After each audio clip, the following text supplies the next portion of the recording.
Rebonjour à tous. Bienvenue à ce panel de discussion.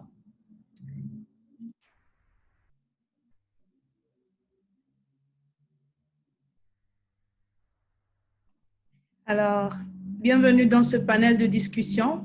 Je me nomme Mariama Touré, donc je suis la présidente fondatrice de l'association WIO, Women of Impact Organization, et je serai votre modératrice durant ce panel. Donc, à titre de rappel, pour ceux qui se connectent, le thème de cette conférence est « Pistes pour lutter contre la montée du viol et de l'inceste en Afrique ». Donc, le but de cette conférence, c'est vraiment de réfléchir ensemble sur des solutions aux mécanismes pour contrer les viols faits aux femmes et aux petites filles en Afrique. Et à travers cette conférence, notre objectif, c'est d'autonomiser, informer et fournir des outils et des solutions pour un changement sociétal. Et cette conférence, vraiment, c'est pour commémorer la journée internationale d'action contre les violences faites aux femmes. Et c'est dans le cadre de la campagne de 16 jours d'activisme. Donc, aujourd'hui, la violence à l'égard des femmes et des filles constitue l'une des violations des droits les plus répandus, des droits de l'homme les plus répandus dans le monde et les plus persistantes et dévastatrices. Donc, elle demeure également l'un des moins signalés en raison de l'impunité, le silence, la stigmatisation et le sentiment de honte qui l'entoure. Donc, durant ce panel, nous aurons la chance d'avoir avec nous des conférenciers au parcours exceptionnel et inspirant, des profils divers venant du Congo, de la Guinée, le Maroc, mais également l'Haïti. Alors, dans un premier temps, j'aimerais vous donner un peu les axes, définir les axes de la discussion. Dans un premier temps, je vais poser la question d'ouverture et ensuite, je vais me pencher sur des questions selon vos domaines d'expertise et ensuite, vous aurez chacun un mot à la fin et il y aura également une partie questions-réponses de 15 à 20 minutes qui sera ouverte aux participants de ce webinaire. Alors, ma première question, la question d'ouverture que j'aimerais poser à chacun aujourd'hui, c'est de savoir quelles sont les pistes ou mécanismes à proposer pour mettre fin au viol dans les pays africains. Est-ce que les institutions africaines ont une réelle volonté de mettre fin aux impunités, la violence qui émerge dans nos sociétés de plus en plus? Donc, je vais poser la question à, je vois Issan qui est la première qui est devant moi. Et ensuite, mais avant de poser cette question, laissez-moi vous introduire. J'aimerais profiter aussi vous introduire, ok? Et comme ça, par la suite, vous aurez aussi un mot à dire sur votre parcours. Et avant qu'on ne puisse rentrer dans le vif du sujet. Alors, pour commencer, nous avons avec nous Monsieur Junior Mandoko. Et Junior Mandoko, il est titulaire d'une maîtrise en droit, d'un baccalauréat de spécialisation approfondie en études internationales en droit et pensée sociale et d'un diplôme collégial en sciences sociales. Il est juriste, il est chercheur, il est enseignant au niveau postsecondaire et auteur de 2 livres. Il s'intéresse aux droits de la personne, au droit international humanitaire, à la justice pénale internationale, au développement durable et à la sécurité alimentaire. Donc, j'ajouterais aussi qu'il est auteur et il sera l'un de nos panélistes aujourd'hui. Madame Fabienne d'Haïti, qui est une autre panéliste, elle est diplômée de l'UQAM depuis 2012. Elle est membre de l'Ordre des sexologues du Québec. Sa clientèle ciblée, c'est les communautés religieuses inclusivement. Aussi, elle a une formation comme éducatrice à l'enfance pour faciliter la compréhension du développement global des enfants et de son impact à l'âge adulte. Nous avons comme autre panéliste Madame Feti Issan, Fethi Issan est candidate au doctorat en psychologie clinique à l'Université de Montréal. Elle est d'origine marocaine. Elle a débuté son parcours international à l'Université de l'Alberta avant de compléter son baccalauréat en psychologie à l'Université d'Ottawa. Donc, dans le cadre de ses études, elle a remporté plusieurs bourses et distinctions pour souligner ses études académiques. Et depuis 2018, elle contribue aussi à différents projets de recherche visant à enrayer les violences sexistes et sexuelles au milieu universitaire. Donc, dans le cadre de sa thèse, elle s'intéresse au vécu des étudiantes internationales en utilisant une perspective intersectionnelle. En plus, elle recherche à comprendre les facteurs de risque impliqués dans la victimisation sexuelle de ces étudiantes. Alors, nous avons également Madame Assiatou Diallo. Elle est la présidente et directrice exécutive de TAP Clinic Inc., une entreprise commerciale de nettoyage et qui recrute les nouveaux arrivants ici en Ontario, à Toronto. Elle est aussi fondatrice et directrice exécutive de TAP Community Care, qui est une entreprise sociale qui aide à accompagner et supporter les personnes âgées et les femmes célibataires à travers le nettoyage et le babysitting. Et aussi, elle est présidente du conseil d'administration du MOFIP, du Mouvement ontarien pour les femmes immigrantes francophones. Et elle est récemment engagée aussi pour se lancer dans la politique en cette année. Donc, voici un peu les panélistes qui vont aujourd'hui répondre à cette problématique sur laquelle nous allons nous pencher aujourd'hui. Alors, je vais leur laisser l'opportunité de se présenter un à un s'ils ont un mot à dire avant que nous puissions rentrer dans la question d'introduction. Est-ce que Issan a quelque chose à dire, Assi? Moi, je dirais, premièrement, c'est un plaisir d'être ici et parmi ces vaillants panélistes. Et je dirais félicitations à toi et à toute ton équipe et joyeux anniversaire de 4 ans. Oh, merci. Continuez le beau travail et franchement, c'est comme ça que nous pouvons changer les choses. Dieu merci aux médias sociaux aujourd'hui et à la technologie. Nous pouvons l'utiliser, si nous l'utilisons bien, je pense que ça va aider beaucoup à changer beaucoup de choses. Donc, personnellement, c'est un plaisir d'être là. Tu as déjà tout dit. Donc, voilà, on va continuer quand le panel va commencer.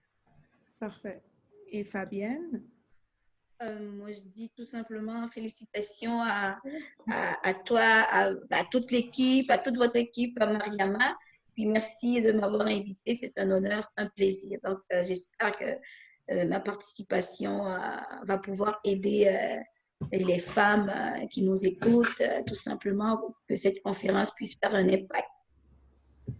Excellent. Et Mademoiselle Issan Fethi? J'allais vraiment dans le même sens aussi que mes collègues. Vraiment, merci pour cette opportunité. Je trouve que c'est une super belle initiative et je me sens vraiment privilégiée d'être parmi vous aujourd'hui et d'avoir l'opportunité de parler de ce sujet aussi important. Ok. Merci Mariama et à toute l'équipe de ton organisme d'avoir organisé cette rencontre. Et j'ai fait un constat en fait parce que là, j'ai comme l'impression que je suis le seul homme ici. Je ne sais pas si ça a été fait sciemment. Mais qu'à cela ne tienne, ben, ça me fait énormément plaisir d'être parmi vous et de pouvoir partager ce que j'ai prévu aujourd'hui dans le cadre, bien entendu, de cette rencontre. Alors, je tiens aussi à saluer tous les panélistes.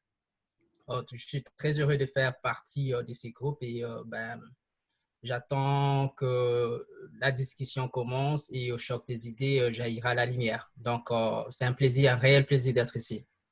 Parfait. Merci beaucoup. Merci à tous pour votre présentation. Nous sommes aussi ravis de vous avoir. Vous êtes des personnes inspirantes. Vous avez beaucoup à nous partager aujourd'hui. Et donc, j'aimerais vraiment commencer par cette question d'ouverture qui, comme je l'ai dit précédemment, selon vous, quelles sont les pistes ou mécanismes à proposer pour mettre fin au viol dans les pays africains? Est-ce que les institutions africaines ont une réelle volonté politique de mettre fin aux impunités, aux violences qui émergent dans nos sociétés de plus en plus?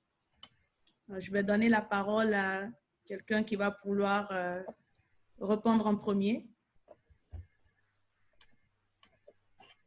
OK, Fabienne, vas-y. Tu es sur mute. Okay.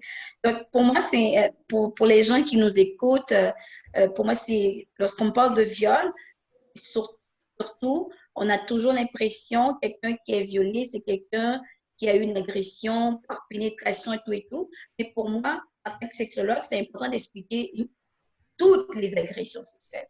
Lorsqu'on parle d'actes de viol, c'est pas juste pas juste la pénétration, le viol en tant que tel, par excellence, ou l'inceste, tout et tout, mais il faut vraiment qu'on puisse commencer à parler par toutes sortes, pour toutes les sortes d'agressions sexuelles. Qu'est-ce que c'est qu'une agression sexuelle? Une agression sexuelle est tout simplement, pas simplement, c'est un acte ou un geste qui est posé sur une personne ou un individu avec ou sans contact. Donc, ça change beaucoup la donne. Bon, j'aime beaucoup parler d'agression sexuelle. Donc, avec ou sans contact. Donc, de quoi parle-t-on? Ça peut être des gestes, ça peut être des paroles. C'est aussi une agression envers la personne, envers l'intégrité physique. Ça peut être aussi une agression envers l'intégrité psychologique de la personne. Du harcèlement, c'est une agression. On va aller plus loin comme, on peut dire, un baiser, tout simplement, est un geste à caractère sexuel. Donc, c'est une agression. Des attouchements, on touche les fesses, on touche une partie du corps, c'est une agression. On peut le dire, c'est un viol de la personne, c'est un viol du territoire personnel de la personne, du territoire intime. Pour moi, ça c'est important, c'est vraiment global. Les agressions sexuelles, lorsqu'on parle en Afrique, il y a aussi les mutilations. On ne parle pas de mutilation, mais c'est aussi une forme, pour moi, en tant que sexologue, c'est aussi des formes d'agression sexuelle. Donc là, on est en face d'un très, très, très, très gros problème. C'est sûr, comme on parle de viol, pour moi, c'est important qu'on puisse vraiment souligner toutes les agressions sexuelles. Donc, comment les pays d'Afrique vont faire face à ce gros, gros problème pour l'enrayer? Il faut le dire, c'est un gros problème. Donc, premièrement, il s'agit d'un contrat social. Un contrat social entre les individus, entre les décideurs, entre les hommes politiques, le gouvernement. Donc, qu'est-ce qui, comment je pourrais dire, dans ces pays-là sont mis en place? Je crois que des fois, on regarde dans les pays occidentaux, on regarde qu'est-ce qui se fait. Il y a beaucoup de chemins qui ont été faits, qui ont été bâtis, ils ont fait beaucoup de chemins, mais nous, dans les pays africains, ils sont rendus là où est-ce qu'ils sont. Je ne dis pas qu'ils sont en retard par rapport aux pays occidentaux, mais qu'est-ce que les gens ont, comment je pourrais dire, qu'est-ce que les gens ont au niveau de ces pays-là, comment qu'ils peuvent agir, comment qu'ils peuvent se regrouper, comment qu'ils peuvent décider, c'est quoi les actions qui ont déjà été mises en place? C'est quoi les actions des décideurs, des hommes politiques? Est-ce qu'ils ont envie de solutionner ce gros problème? C'est un très gros problème. On sait que dans les pays africains, surtout dans les pays où il y a une instabilité politique, on sait aussi que le viol, les agressions sexuelles, c'est une arme de guerre. Déjà, dans les pays occidentaux, c'est un gros problème. On sait que le juriste, M. Junior peut en parler, je ne vais pas pour en toucher. Dans les pays occidentaux, c'est criminel. Et on sait que dans les pays africains, les gens utilisent les viols comme armes de guerre. Donc, les femmes, les enfants, jeunes filles sont victimes Et là, je trouve que c'est un problème très envahissant. Quand j'en parle, j'ai la chair de poule, donc je ne veux pas trop m'emballer, donc je laisse les autres continuer. Donc, je pourrais continuer après. Tout à fait. Est-ce qu'il y a quelqu'un qui veut ajouter quelque chose avant que je puisse avancer? Parfait, Madame Massy. Oui, merci Fabien de nous enseigner aujourd'hui. Comme tu es sexologue, n'est-ce pas? Exact. Et puis, personnellement, moi, ce que je vais rajouter ici, tu sais, souvent, on a tendance à tout mettre sur le gouvernement. Mais je pense que les familles sont les premières personnes à éduquer d'abord. Parce que souvent, même si le gouvernement a des lois en place, la société ne va jamais vouloir respecter. Je vous donne un exemple palpable. En Guinée, le mariage, la polygamie, vous savez, est interdite par la loi. C'est interdit par la loi en Guinée. Mais tous les jours, il y a des mariages qui se font et la société ne veut pas accepter. Donc, parfois, la société peut nous pousser. Et c'est comme tu l'as dit, j'ai été vite fait sur Google pour savoir c'est quoi. Et c'est écrit, en fait, une agression sexuelle, c'est comme la honte. Et parfois, les familles, tu deviens la honte, par exemple. Quand quelqu'un, tu le dis, Fabien, même un attouchement. Aujourd'hui, je l'ai dit et je le répète, on le sait, c'est un problème qui est là et qui va durer tant que les gens n'arrivent pas à changer leur propre mentalité. Il faut qu'on arrive à un moment donné à dire mea culpa. Qu'est-ce qu'on peut faire pour protéger nos enfants, nos jeunes filles? Il faut que ça commence par les mamans, par exemple, parce qu'il faut qu'on les prépare à vouloir accepter et à vouloir en parler, à vouloir porter plainte. Parce que parfois, en Afrique aussi, n'oubliez pas, il y a cette cellule sociale qui est tellement forte que on connaît la famille de Fabienne. Donc, si son mari ou son père a fait un attouchement sur une jeune fille, ah non, c'est un notable. Il ne faut jamais le dénoncer.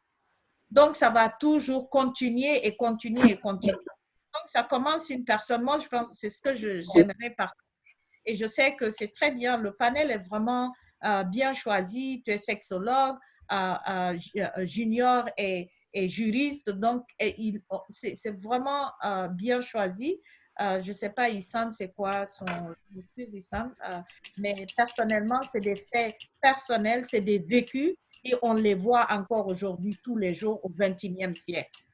Donc, c'est un problème qui est de tous les côtés. Il faut qu'il y ait un changement. Je sais le gouvernement a un rôle à jouer, à pouvoir dire aux familles ou à dire eux-mêmes à aller se battre pour ces jeunes filles.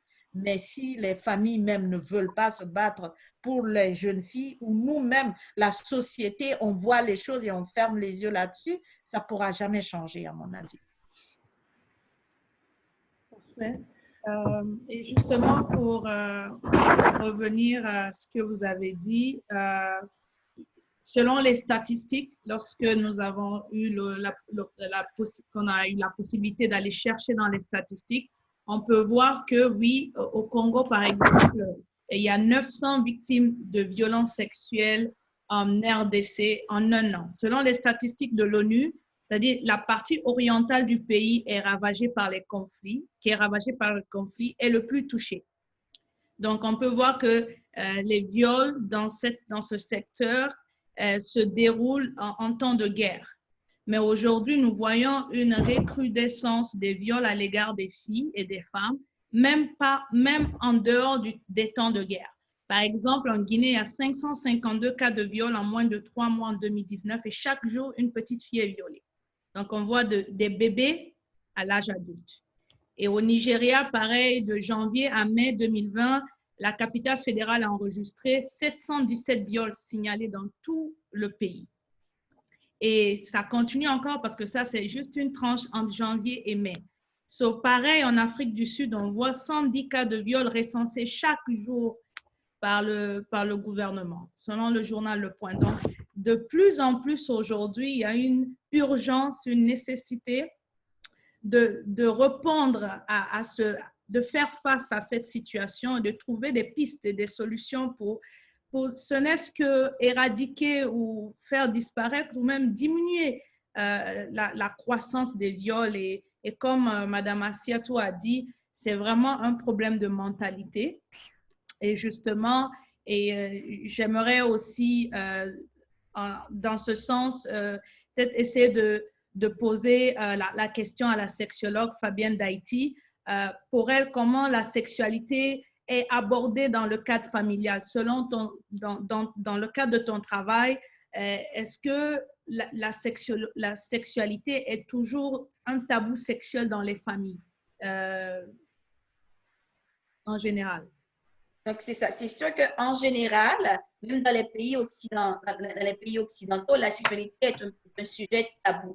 Mais il convient tout simplement de commencer à en parler. Justement, c'est le but des sexologues d'informer et de la définir. Lorsqu'on parle de sexualité, on parle de quoi? On parle du corps. On parle du corps, quel est l'élément central pour vivre. On parle du corps, quel est l'élément central pour vivre sa sexualité dans un temps adulte.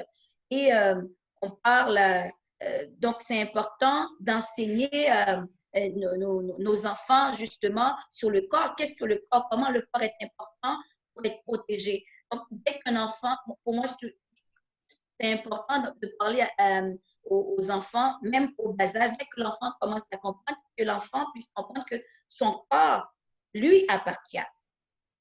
Dès que l'enfant commence à parler, en tant que parent, même quand, par exemple, le parent donne le bain à son enfant, la sexualité, ça se passe au niveau des pensées. C'est comment le parent aborde le corps de l'enfant. Le corps de l'enfant, est-ce que c'est un objet ou c'est une entité à part entière? Donc, c'est une éducation qui appartient aux parents de le faire, de l'inculquer à leurs enfants.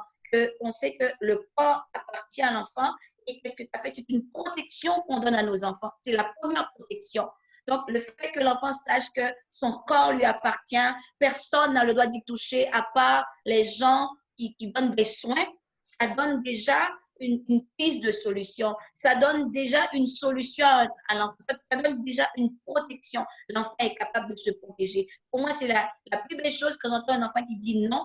Ce n'est pas un enfant qui s'oppose toujours. C'est un enfant qui est capable, comment je pourrais dire, de s'exprimer. L'éducation à la sexualité, la base même de l'éducation à la sexualité, c'est l'affirmation de soi. Être capable de s'affirmer dans qui on est, être capable de dire non pour les choses qu'on ne veut pas, être capable de dire oui pour les choses que je veux. Quand tu me touches à mes épaules et que je n'aime pas ça et que je me sens pas bien, je dois être l'enfant ou le jeune ou la femme doit être capable de dire non. Ce n'est pas parce que la personne est rebelle ou non. Est-ce que tout le monde, par exemple, quand tout le monde dans la rue, est-ce que tout le monde me touche? Je ne peux pas me laisser toucher par tout le monde. Je ne suis pas une propriété de tout le monde. Je me laisse toucher par les gens que je connais. Donc, c'est important. Ça commence avec les enfants en bas âge. Il y a des gens qui me disent, mais là, est-ce que c'est pas trop dire aux enfants? Non. Qu'est-ce que ça crée? Quand on commence à parler du corps à l'enfant dès son jeune âge, dès qu'on lui dit que son corps lui appartient, quand quelque chose, l'enfant est capable de nommer les parties de son corps, l'enfant est capable de parler de son corps sans hésitation, sans honte et culpabilité. Lorsqu'il arrive à l'extérieur et qu'il se passe quelque chose d'incorrect, de pas correct selon lui, il sera capable de le dire à l'adulte ou à ses parents, à la personne, comment je pourrais dire, qui est en autorité. Je prends l'exemple avec mon fils. Il n'y a pas un sujet tabou entre moi et mon fils de 8 ans. Quand il se passe quelque chose, maman, les enfants, ils parlent de sexe. C'est sûr qu'il est capable de venir me le dire. Donc, c'est vraiment d'établir cette conversation avec nos enfants dès le jeune âge pour que l'enfant sache que son corps lui appartient. Il n'appartient pas au père, il n'appartient pas au frère de venir jouer avec son corps. Quand je dis les filles, les filles, c'est 82% des victimes d'agressions sexuelles sont des filles, sont des femmes. Mais ça ne veut pas dire qu'il n'y a pas des hommes qui ne sont pas abusés sexuellement. Là, on parle pour tout le monde, que ce soit homme ou femme. Mais quand même, on sait que les femmes sont les plus vulnérables à être victimes de violences sexuelles, d'agressions sexuelles, de viols. Tout à fait. Si je peux ajouter quelque chose par rapport à ce qui vient d'être dit. Oui. Oui, en fait, je voudrais revenir en fait sur deux points essentiels parce que là, on parle du viol. Premièrement, dans le cadre des violences à caractère sexuel, premièrement, parce que c'est un fait social, il faudrait premièrement reconnaître que le viol a des conséquences comparativement à d'autres types de violences. Le viol a des conséquences qui affectent toute la société. Parce qu'une femme qui a été victime d'un viol peut non seulement subir, par exemple, des conséquences personnelles, mais aussi la communauté à laquelle elle appartient peut être affectée par rapport à la violence ou au viol qu'elle a subi. Et aussi, il faudrait aussi reconnaître qu'un acte de viol peut déstabiliser toute une communauté. Vous avez tantôt parlé, j'ai entendu dire, des différentes intervenantes, des situations de conflits armés, à l'instar de l'Est de la République démocratique du Congo, où le viol est utilisé comme arme de guerre. Il faudrait ici rappeler que dans des contextes de conflits, par exemple, le viol est souvent utilisé pour s'attaquer à toute une communauté, à toute une ethnie, parce que les conflits dans ces régions, par exemple, se font sous forme de l'identité ethnique des individus. Parce que tu appartiens à une telle ethnie, on s'attaque à ta femme ou aux femmes de votre ethnie pour naturellement avoir une certaine domination sur toute l'ethnie et aussi porter atteinte donc à la pérennité ou à la reproduction de votre communauté. Et il est aussi important de rappeler que avant de penser naturellement aux pistes de solutions, il faudrait ici rappeler ce qu'on appelle la culture du viol, qui est l'élément aussi très important qui naturellement est répandue dans nos différents pays en Afrique parce que cette culture du viol est souvent répandue à travers les différents médias. Par exemple, vous allez voir à la télévision, dans nos musiques, à travers la musique, je dirais la musique moderne par exemple, il y a des chansons, il y a des émissions, il y a des films qui sont diffusés à longueur de journée qui essayent malheureusement d'exposer la femme, de présenter la femme comme étant un objet qui est là pour assouvir le besoin, les pulsions sexuelles de l'homme. Alors, la culture du viol, c'est l'élément, selon moi, l'élément fondamental qu'il faut combattre en fait. Parce que une culture, c'est quoi? Une culture, c'est tout ce qui est produit par la société. C'est tout ce qui est créé par la société. Alors, la société d'aujourd'hui essaie de présenter la femme comme un objet de plaisir. OK? Si vous allez, par exemple, je donnerai l'exemple de la Côte d'Ivoire, de la République démocratique du Congo, la musique moderne, où on chante la femme qui est présentée comme étant un objet. Et le public, quand les jeunes, par exemple, écoutent ces différentes chansons, ils sont incités, en fait, à pouvoir s'attaquer ou pouvoir se donner à des actes sexuels sans pour autant tenir compte des différentes possibilités ou des différents moyens par lesquels on peut naturellement avoir le consentement de la femme. Parce que lorsqu'on parle du viol, on parle d'une pénétration sexuelle de quelque nature qu'il soit, commis sur la personne d'autrui ou sur une personne de l'auteur par la violence, la contrainte, la menace ou par surprise. Donc, l'élément consentement est très important lorsqu'on touche la question du viol sur le plan purement juridique. Donc, on a donc cette culture du viol qui est répandue et qui essaye malheureusement pérenniser cette façon de représenter la femme dans la société. Et c'est très important d'y penser avant donc d'aller dans les différentes pistes et les solutions que nous allons peut-être en discuter plus tard. Parfait. Je vais rajouter quelque chose à ce que Junior vient de dire.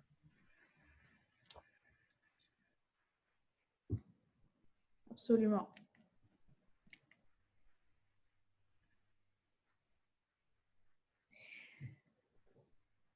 Je pense qu'il y a la connexion, mais...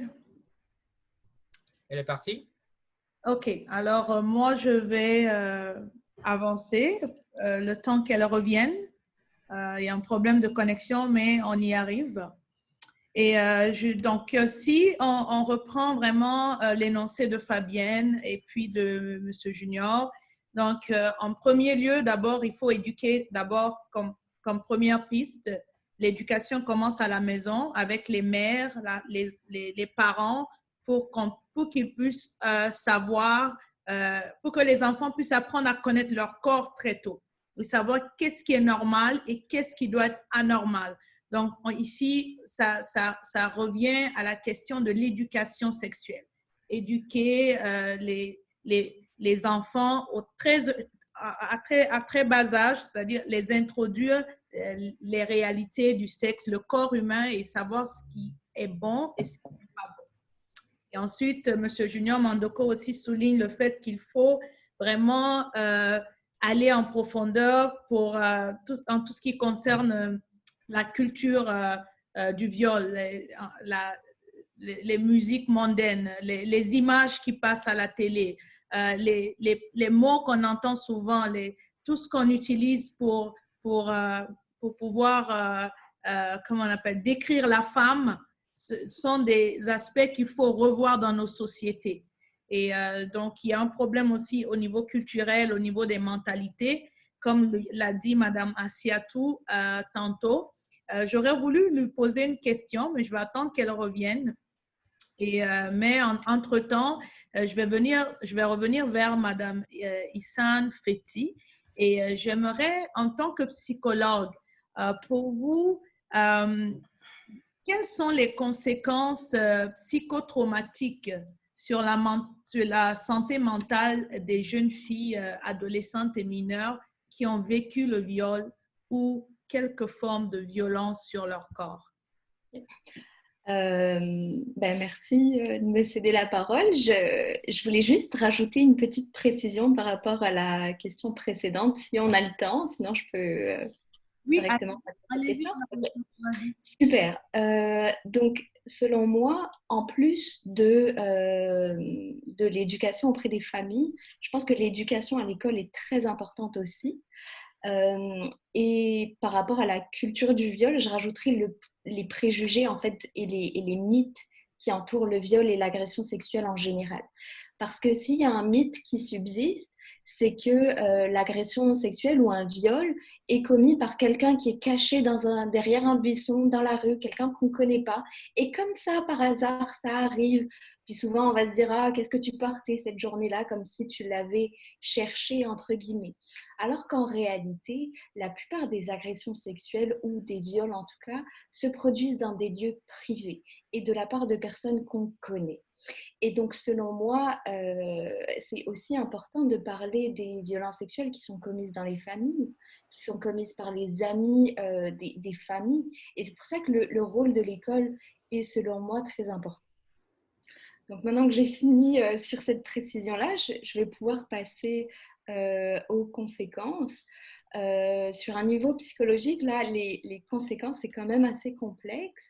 Et ça dépend de plusieurs aspects. Ça dépend de la durée. Est-ce que c'est un seul événement? Est-ce que c'est plusieurs événements sur plusieurs années? Est-ce qu'on parle c'est ça, d'événements répétitifs de la part de la même personne? Est-ce qu'on parle d'événements répétitifs d'un groupe de personnes? Donc ça, c'est important. Ça dépend aussi de la sévérité. Évidemment, les violences sexuelles, ça va sur un continuum. Mais est-ce que la personne a eu des blessures par la suite? Est-ce que l'agression sexuelle a impliqué une pénétration? Est-ce que ça impliquait du contact ou pas de contact? Donc ça, c'est tout l'aspect de la sévérité qui va déterminer par la suite les conséquences. C'était quoi le lien aussi avec la personne? Et ça, c'est hyper important. Est-ce que la personne était un parent proche? Est-ce que c'était un grand-père, un père, un ami de la famille? Est-ce que c'était la mère aussi? Parce qu'on en parle moins, mais c'est aussi des choses qui existent. Et donc, tous ces aspects-là de la durée, la sévérité, le lien aussi avec l'agresseur ou les agresseurs, ça va avoir énormément d'impact sur les conséquences. Et juste pour faire simple, pour ce qui est des conséquences à un niveau psychologique, je dirais que ça peut prendre deux chemins.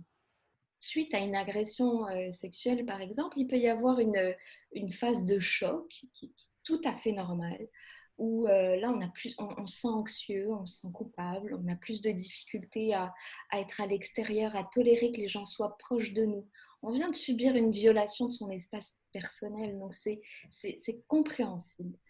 Donc ça, généralement, ça commence tous les symptômes par rapport à ça, d'avoir par exemple des cauchemars aussi, de se sentir pas bien dans son corps.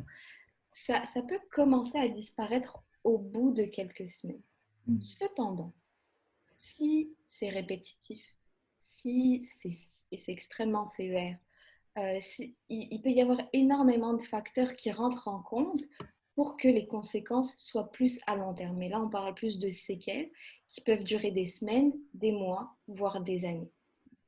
Et là, les séquelles plus à un niveau psychologique, on parle de conséquences sur l'estime de soi, donc pas avoir confiance en soi, pas sentir qu'on a de l'importance, se sentir sale par exemple, ressentir beaucoup de culpabilité et de la honte comme tu mentionnais Mariama un peu plus tôt. D'autres conséquences aussi, il peut y avoir des cauchemars, ce qu'on appelle aussi l'hypervigilance, donc d'être tout le temps en état d'alerte à la recherche de moindres signes en fait, dans l'environnement qui pourraient nous indiquer qu'on est en danger. Donc c'est vraiment cette difficulté à se sentir en sécurité à l'intérieur de soi, en sécurité dans l'espace en fait, de façon générale. Il peut y avoir aussi des conséquences plus profondes au niveau de la santé mentale, donc de la dépression, donc pas avoir envie de faire quoi que ce soit, se sentir vraiment nul tout le temps, puis pas avoir d'énergie, parfois avoir des idées suicidaires également. Il peut y avoir souvent en fait des conséquences au niveau des conduites alimentaires. Donc vouloir restreindre sa consommation de nourriture ou bien manger beaucoup plus, c'est quand même vraiment énormément de conséquences. Puis je terminerai aussi par parfois de l'addiction par la suite, parce que pour essayer de gérer toute la détresse ou les conséquences qui peuvent y avoir, parfois la consommation de tabac, d'alcool, de drogue, elle vient finalement, c'est une stratégie un peu mal adaptée pour essayer de gérer ces symptômes. Et la dernière chose que je rajouterai, et qui, là encore, détermine énormément les conséquences, c'est quelle a été la réaction de l'entourage. Et c'est là qu'on parle d'une deuxième victimisation. Donc, par exemple, si je subis une agression sexuelle et que je le dévoile à quelqu'un de ma famille, à un ami, si je suis bien reçue, j'ai toutes les conséquences ou des séquelles dont j'ai parlé. Si la personne me culpabilise, ne m'écoute pas, m'invalide, me dit que je l'ai cherché, me dit que c'est de ma faute, c'est comme si ça rajoutait une couche supplémentaire. Et ça va venir exacerber ou empirer les conséquences dont je viens de parler. Si la personne aussi qui m'a agressée est une personne avec qui je suis en contact régulièrement, chaque fois que je la vois, ça vient finalement genre retourner le couteau dans la plaie, et donc ça peut encore empirer les conséquences par la suite. Voilà. Donc il y a vraiment des conséquences à tous les niveaux mentaux, les traumas, le comportement, c'est un ensemble. Et surtout, je n'imaginerais pas sur les enfants plus jeunes qui ont du mal à s'exprimer et à parler. C'est encore plus difficile de vivre avec ça toute sa vie. Alors, j'aimerais justement, par rapport à ce que vous avez dit, si Madame Assiatou Diallo me permet, elle a vécu dans son documentaire paru en 2019, The Rebellious Run. Vous pourriez aller le visionner. C'est un documentaire qui trace le parcours, son beau parcours ici, depuis son enfance jusqu'au Canada. Et là où elle a expliqué son expérience de viol à son jeune âge. Alors, Assiatou, basé sur votre histoire, dites-nous quel est le facteur qui peut empêcher les victimes de s'exprimer sur leur agression, surtout quand ils sont jeunes. Ou à qui en parler, en fait, quand vous êtes trouvé dans cette situation plus jeune? Une bonne question, et je pense que Ihsan l'a bien dit, c'est vraiment la peur. Quand tu subis une agression sexuelle, c'est le dégoût d'abord. Mais moi, à mon âge, par exemple, à l'âge de 11 ans, imagine-toi, c'était trop jeune. Donc, j'avais même peur que quelqu'un l'apprenne. Parce que je me rappelle, j'étais avec une de mes cousines qui était 4 ans de plus âgée que moi. C'est comme un ravin, donc elle a pu courir plus vite que moi. Donc moi, d'ailleurs, je me rappelle encore de ça, comme si c'était aujourd'hui. Quand elle est partie et qu'elle n'a pas pu assister, je suis rentrée, j'ai compris qu'elle n'a pas su. J'ai remercié le bon Dieu. J'ai dit, ouf, elle ne sait pas. Sinon, le jugement qui allait être derrière. Donc, on allait même peut-être la peur même qu'on ne me frappe ou qu'on ne rajoute comme Ihsan l'a dit, parce que c'est ça la société. Ils vont mettre la faute sur toi. Qu'est-ce que tu faisais là-bas? Alors qu'on revenait de quelque part où les parents nous ont envoyés. Donc, c'est comme on trouve toujours un moyen de remettre la faute sur toi. Donc ça, je l'ai gardé toute ma vie et jusqu'à l'âge, je pense que, comme j'ignore tout à l'heure, je voulais rajouter quelque chose sur ce qu'il a dit, à la télé, il y a les jeunes garçons qui voient des choses. Moi, je me rappelle à mon âge de 17 ans, 2 fois encore, un groupe de jeunes, certains que je connaissais, qui m'ont violée. C'est sans force. Donc après, tu te rends compte que la société, tu ne peux pas en parler, mais alors que eux, à ce grand âge, tu sais qu'il y en a qui le savent et ils vont parler de ça entre eux. Donc, tu le gardes, mais secrètement parce que tu as peur que ça n'affecte ta jeunesse et que personne, peut-être tout le monde va te voir d'un autre œil. Donc, moi, personnellement, j'ai pu le garder pendant 30 ans. Il a fallu une thérapie pour que je puisse en parler aujourd'hui et que je fasse un documentaire pour justement éviter que les jeunes filles aujourd'hui qui se font violer, je regarde encore, Mariama, tu vois sur les trucs de Guinée Matin, tu vois des jeunes filles de 8 ans qui se font encore toucher aujourd'hui. C'est incroyable, mais au moins on en parle et ça se voit. Mais je vois, il expose la petite devant les caméras. Et tu te dis, mais attends, il faut quand même protéger la vie parce que tu ne sais pas comment elle va réagir. Est-ce qu'elle veut que les gens le sachent? Il faut que ça soit vraiment un accompagnement à tous les niveaux. Donc, personnellement, ça n'a pas été facile, c'est certain, et tu ne sais pas à qui en parler. Tu en parles à ta mère, tu finis avec une paire de gifles ou même des paroles de déception. Et ce n'est pas évident. C'est pour ça que je dis, aujourd'hui, ça se fait. C'est pas moi. Moi, ça fait il y a 30 ans, mais aujourd'hui, encore au XXIe siècle, il y en a qui le subissent encore. Et comment nous pouvons éviter ça? Et je pense que ce panel, on est là pour ça. Et même, Junior l'a dit à la télé, même au niveau de la vie, aujourd'hui, il y a beaucoup de femmes qui sont désespérées, de jeunes filles qui n'ont pas de quoi manger. Donc, quand un homme les voit, dès qu'elles utilisent leur beauté pour pouvoir manger, est-ce que tu vas juger cette personne? Il y a les sugar daddy, tout le monde le sait, tu le sais, Mariama. Aujourd'hui, il y a beaucoup de jeunes filles, elles ne vivent que de ça. Elles ne vivent que de ça. Même pour trouver un poste, il faut qu'elles couchent avec le directeur. Mais à quel moment ça va cesser? Et je pense que on a, je ne sais pas si je dois dire mon point de vue par rapport à comment régler ce problème. C'est ce que vous êtes en train de faire là. Aller informer et chercher à autonomiser les jeunes filles, pouvoir leur donner une indépendance financière.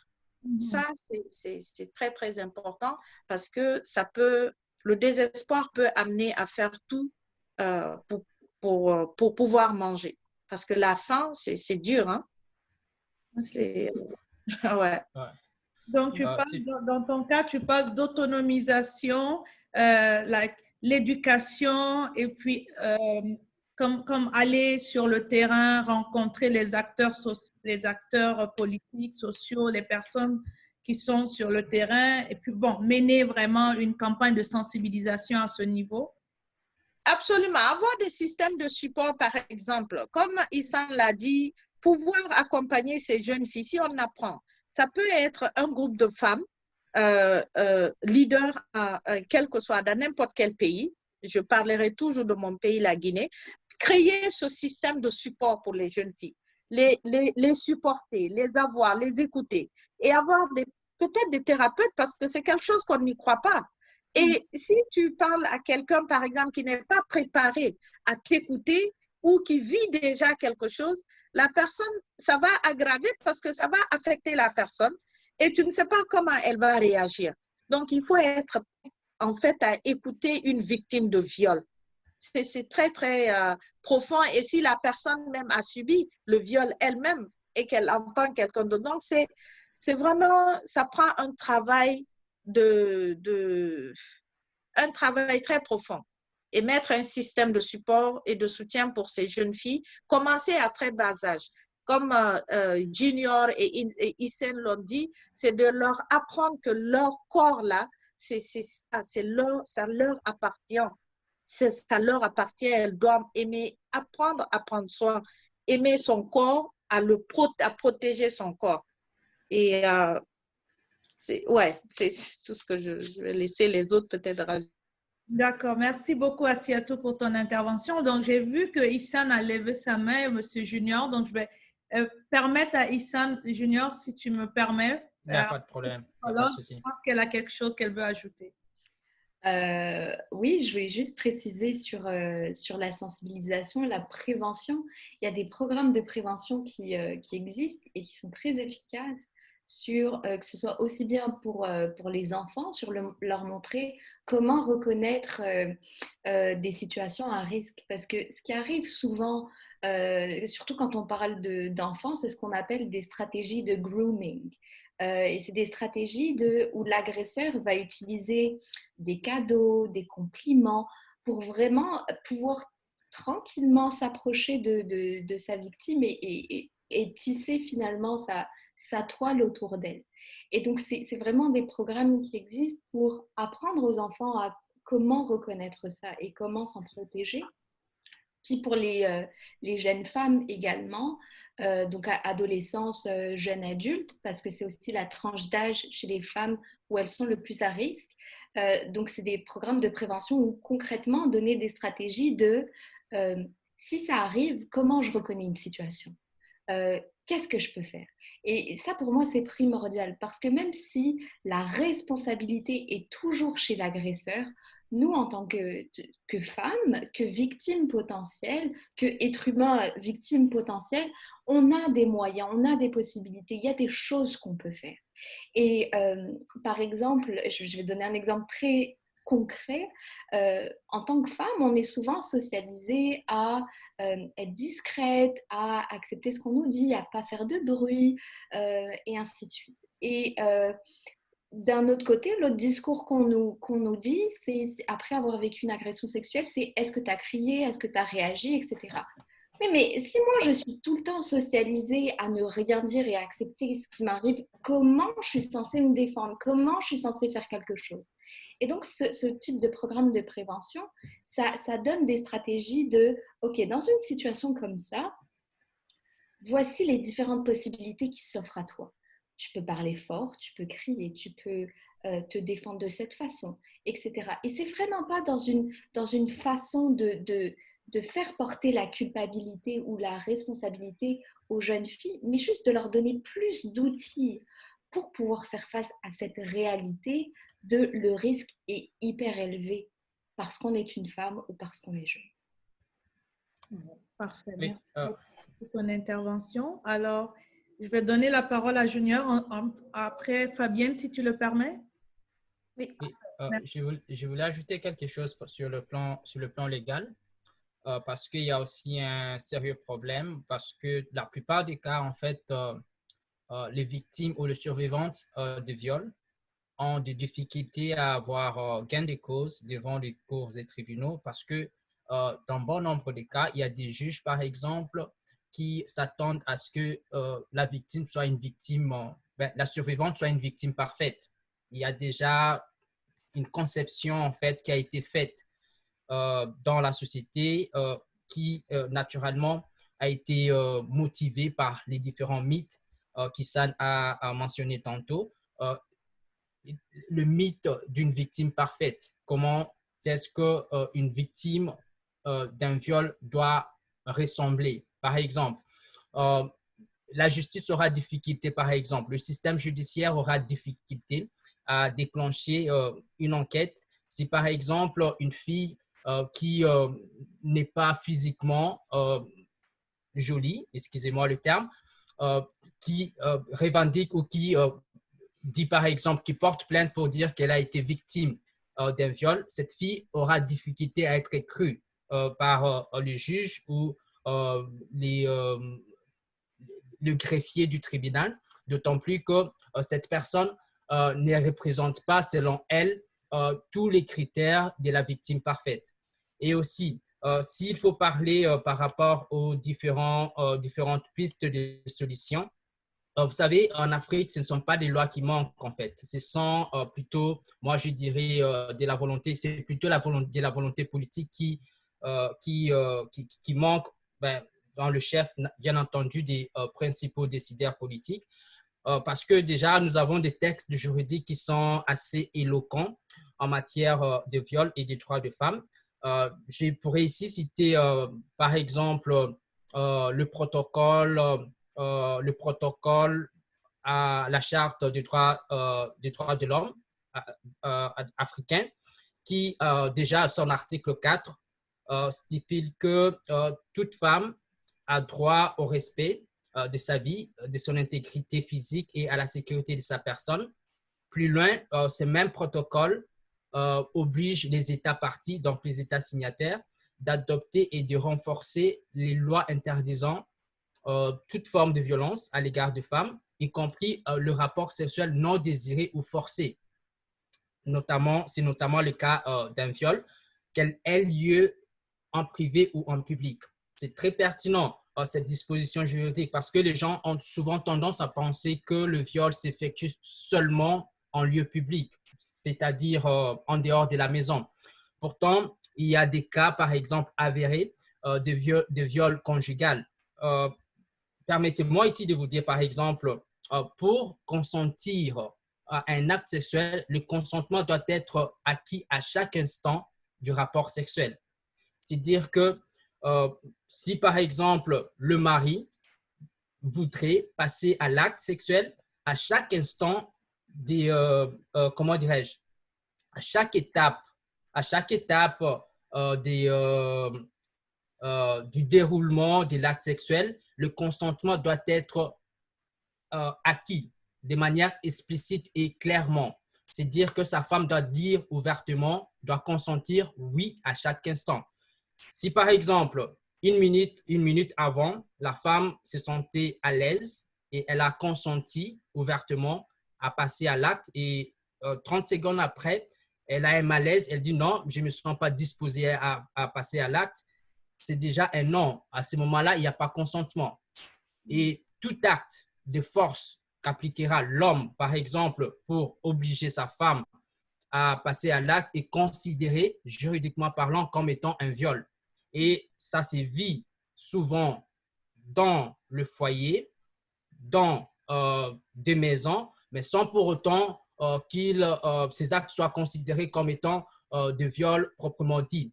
Alors, ça, ce sont donc des choses qu'il faut naturellement informer. Donc, il faudrait passer l'information, il faudrait éduquer la masse populaire. Et aussi, sur le plan toujours juridique, il y a des États, par exemple, qui se sont engagés sur le plan international aux différents traités internationaux, notamment la Convention internationale sur les droits des femmes, par exemple. Et ces États ont pris ces engagements sans pour autant le respecter au niveau national. Parce qu'un État, lorsqu'il prend un engagement international, doit prendre toutes les mesures possibles pour transposer ces dispositions internationales aux lois internationales.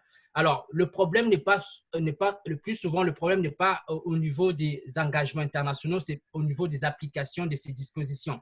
Parce que ces engagements internationaux, par exemple, obligent les États d'adopter des mesures législatives, administratives, économiques pour prévenir, réprimer, éradiquer toute forme de violence à caractère sexuel, y compris le viol. Les États doivent, par exemple, promouvoir l'éducation comme moyen pour éradiquer les croyances, les attitudes rationnelles et culturelles, des attitudes irrationnelles et culturelles, des pratiques et des stéréotypes qui justifient et légitiment la culture du viol et de l'inceste. Donc, c'est l'obligation des États, des gouvernements respectifs, de mettre en place des politiques axées sur l'éducation de masse, par exemple, pour naturellement combattre toutes ces formes de violences qui s'exercent à l'encontre de femmes. Alors, c'est souvent au niveau de l'application, de la culture populaire, de la culture, cette culture du viol, comme je l'ai mentionné tantôt, où se situe le problème. Comment allons-nous combattre cette façon de voir les choses, cette perception du viol, par exemple, dans la société? C'est là où se situe le problème, selon moi. Et il y a eu plusieurs propositions qui ont été faites. Je pense que ce sont des belles propositions par rapport, par exemple, aux campagnes de sensibilisation, à l'éducation de masse et tout. Mais c'est tellement ancré dans la société. Et certains justifient cela par rapport à la tradition, par rapport à la culture. C'est en fait un combat de longue haleine, qui demande beaucoup de stratégie. Et ça sera un peu difficile, en fait. Ça sera difficile parce qu'il y a déjà des lois qui sont là. Il y a déjà des textes légaux qui sont là. Mais ces textes légaux ont difficulté à être appliqués parce que déjà, il y a une façon de voir le monde qui est totalement différent de ce qui est prévu dans le texte juridique. Et c'est à ce niveau-là que le problème se situe, en fait. OK. Alors, Fabienne, tu peux aller, s'il te plaît? Je vais renchérir sur ce qu'avait dit Issa et sur ce que vient de dire Junior. Donc, c'est sûr que lorsqu'on voit le problème en général, on voit que c'est un gros problème à l'éradiquer, comme les lois sont déjà présentes. Mais comme sexologue, on garde toujours espoir que l'information, l'éducation, la sensibilisation est pour nous la première étape et la grosse étape à faire. Parce que comment on va gagner cette cause, c'est une éducation à la fois, un groupe à la fois, un enfant à la fois, une femme à la fois, une femme qui a les bonnes informations, un enfant qui a les bonnes informations. C'est déjà un cas déjà gagné. C'est déjà une petite victoire, mais c'est quand même une victoire. Et pour enchérir à ce qu'avait dit Issa, comme prévention, je reprends, l'affirmation de soi est vraiment l'élément central de l'éducation à la sexualité. Et l'une des choses que concrètement, comme parents, qu'on soit en Occident ou en Orient, qu'on soit en Afrique, qu'est-ce qu'on peut mettre en place?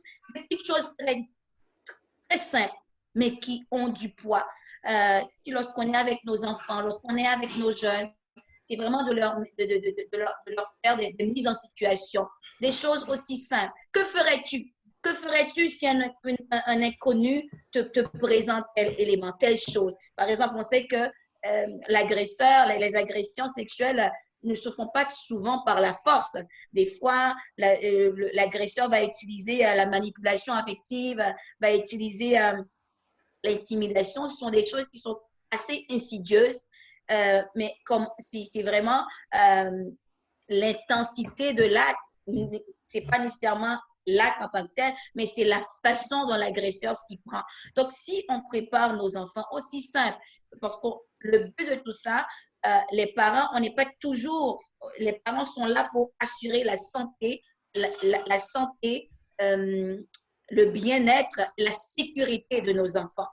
Mais à un moment donné, quand les enfants sont plus grands, c'est à eux d'assurer cette santé, cette sécurité, ce bien-être. Donc, il faut quand même qu'on leur donne des éléments de base, des stratégies de base dès le bas âge pour qu'ils les appliquent. Aussi simple. Que ferais-tu si un individu te présente quelque chose? Donc, c'est vraiment, que ferais-tu si un individu te dit, je te donne quelque chose que tu aimes et que tu te laisses toucher? L'enfant, il va apprendre à réfléchir. Le but, c'est d'apprendre à nos enfants à réfléchir. C'est de les apprendre à réfléchir dès leur jeune âge pour qu'ils sachent, avec cette réflexion, apprendre à se conscientiser, apprendre à faire des choix. Oui, j'aime telle chose, mais mon corps m'appartient. Je n'ai pas à marchandiser mon corps pour avoir quelque chose.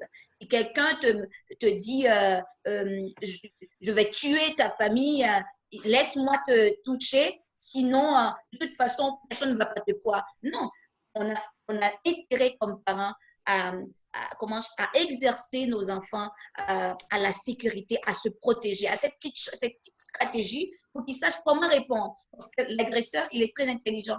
Face à un adulte, un manipulateur reste un manipulateur. Il est manipulateur, il a de l'expérience, voire un enfant.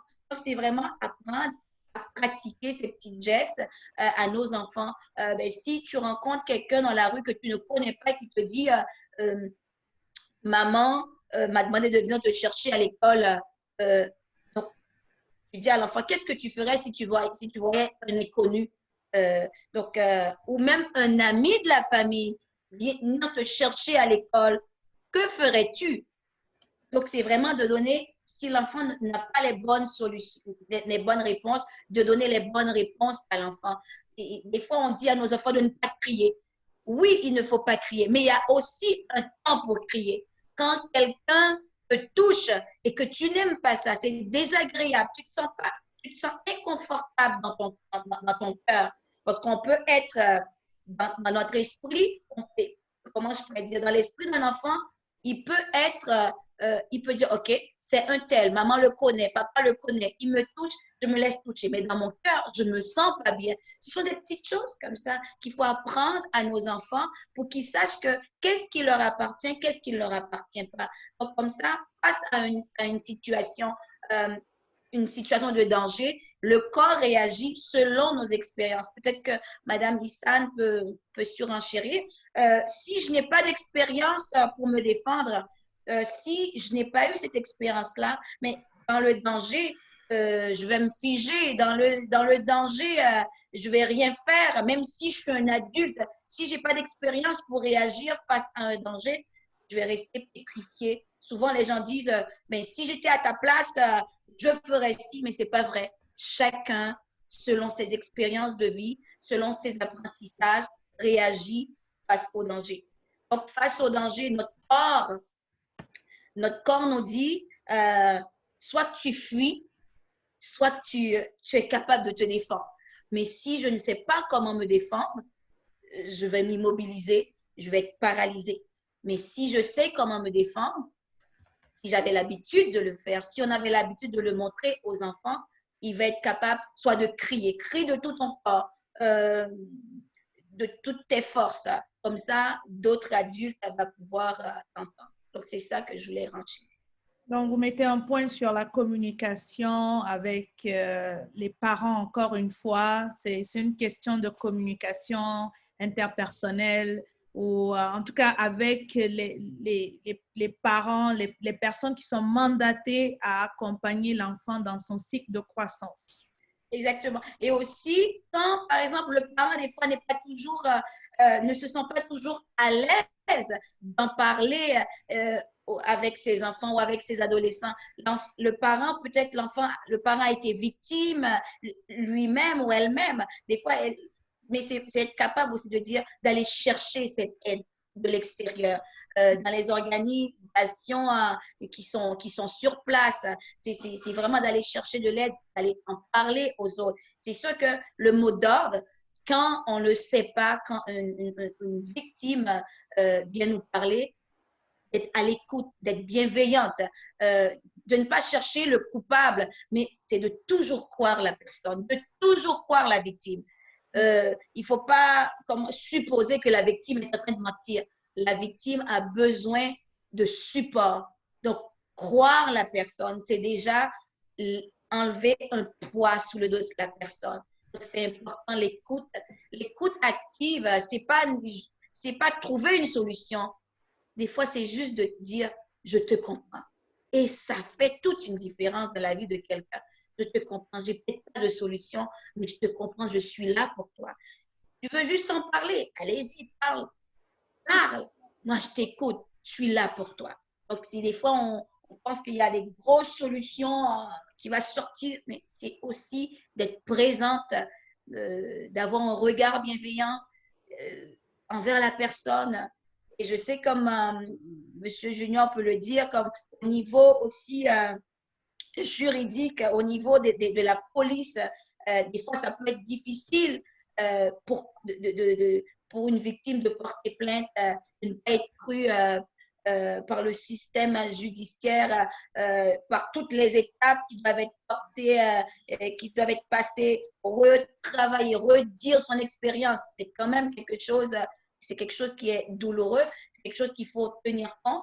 Madame Assiatou l'avait dit tantôt, il faut laisser la victime la place, comment je pourrais dire, que la victime puisse en parler quand elle en a envie d'en parler, qu'on puisse l'écouter, qu'on puisse le prendre là où est-ce qu'elle est, là où est-ce qu'elle est rendue, tout simplement. Tout à fait, Madame. Je m'excuse, Mariama. Je voudrais ajouter quelque chose. Je m'excuse par rapport à l'aspect judiciaire. Je vais juste te donner un exemple de ce qui se passe même ici au Canada, parce que vous savez, devant les causes des tribunaux, c'est souvent difficile en fait. Tantôt, je doute en fait des difficultés. Je suis en train de réfléchir par rapport aux différentes difficultés que nous sommes, par exemple, confrontés par rapport aux différentes pistes de solutions que nous sommes en train de proposer ici. Parce que déjà, devant les cours des tribunaux, même ici au Canada, vous savez, d'après l'évolution du droit canadien, par exemple, depuis les années, je pense bien, si je ne me trompe pas, 1976, il y a eu d'abord une doctrine de corroboration. Donc, on ne pouvait pas, par exemple, dans ces années-là, durant cette époque-là, avant comment dirais-je, avant que l'on puisse réformer le code pénal canadien, il y a eu ce qu'on appelait la corroboration. C'est-à-dire que pour une victime, par exemple, une survivante d'un crime de viol, par exemple, pour une fille ou une femme qui a été victime d'un viol, le verdict de culpabilité dans des affaires de viol et d'attentat à la pudeur, par exemple, sans preuve indépendante et substantielle, venait corroborer les témoignages de la victime. Donc, il fallait qu'il y ait une autre personne qui vienne témoigner qu'il y a eu bel et bien viol ou violence à l'encontre d'une femme ou d'une telle personne. Et par après, il y a eu encore dans l'évolution toujours du droit canadien, par exemple, la doctrine de la plainte spontanée. C'est-à-dire que pour que le témoignage, par exemple, de la victime soit considéré comme étant crédible, c'est seulement si cette plainte de l'agression a été déposée de façon spontanée et de manière immédiate, en fait. Juste après le viol, par exemple, et directement, vous allez porter plainte. Si, par exemple, vous avez été victime d'un cas de viol qui a été commis, je ne sais pas moi, en 2015-2010, et aujourd'hui, vous revenez à la raison, vous êtes stabilisé sur le plan psychologique, vous avez réintégré la société, votre cours de vie redevient normal, et vous décidez maintenant d'en parler. Vous décidez, par exemple, de porter plainte. Et à ce moment-là, la Cour aura difficulté à vous porter oreille, aura difficulté à vous, à vous croire, en fait, parce que la plainte n'est pas spontanée. Elle n'a pas été déposée au moment même que l'acte a été commis. Et actuellement, grâce naturellement aux différentes réformes qui ont été faites au niveau du code pénal canadien depuis 1983, il y a eu donc cette reconnaissance du viol comme étant un crime. Et grâce à cela, on a reconnu les 3 niveaux de gravité des violences à caractère sexuel. Cela revient à dire qu'en Afrique aussi, nous sommes confrontés à ces différentes réalités. La justice a difficulté, en fait, à reconnaître que telle fille ou telle personne a été victime d'un viol. Parce qu'on doit, par exemple, demander à l'entourage, on doit poser des questions. Pourquoi tu as pris trop de temps pour venir porter plainte? On va chercher, on va questionner beaucoup de choses pour que ta plainte soit donc prise en considération. Et c'est très important parce que sans l'aspect légal, on ne pourra pas aboutir à une solution efficace parce qu'un agresseur, un violeur doit subir la rigueur de la loi. La loi doit être appliquée de manière stricte et cela doit être mis au clair dans les différents textes juridiques. Et moi, je pense que c'est à ce niveau-là, en fait, c'est à ce niveau-là que les choses doivent se faire. On doit chercher, il y a eu Fabienne qui l'a aussi bien mentionné, à éduquer les masses, par exemple, commencer d'abord à inculquer cette culture des valorisations de la femme, de la personne de la femme, des droits de la femme, des droits de femme comme étant des droits humains. C'est à ce niveau-là que les choses doivent se faire. Et ça doit passer aussi devant les cours des tribunaux parce que un juge qui est déjà tellement impliqué dans un système patriarcal aura difficulté à rendre un jugement qui va à l'encontre d'un agresseur. Parce que lui, déjà, dans sa tête, il s'est dit la femme appartient à l'homme. La femme est un objet pour l'homme. Alors, ce serait pour lui difficile de dire, par exemple, une femme mariée a été victime d'un viol. Ce serait difficile. Donc, c'est à ce niveau-là que les choses doivent se faire. L'éducation est assez importante, mais l'éducation à tous les niveaux. OK. Donc, Monsieur Junior, parce que je sais que je n'aimerais pas prendre votre temps, mais j'aimerais savoir, donc, à ton niveau en tant que juriste, tu penses qu'il faudrait davantage renforcer le système judiciaire dans les États africains ou qu'est-ce qu'il en est pour pouvoir remédier à en 2 minutes, qu'est-ce qu'il faut pour pouvoir remédier à cette problématique que tu as citée qui va dans le sens de trouver des pistes pour pouvoir éradiquer ce fléau? Premièrement, il faudrait avoir des textes juridiques explicites et clairs en cette matière.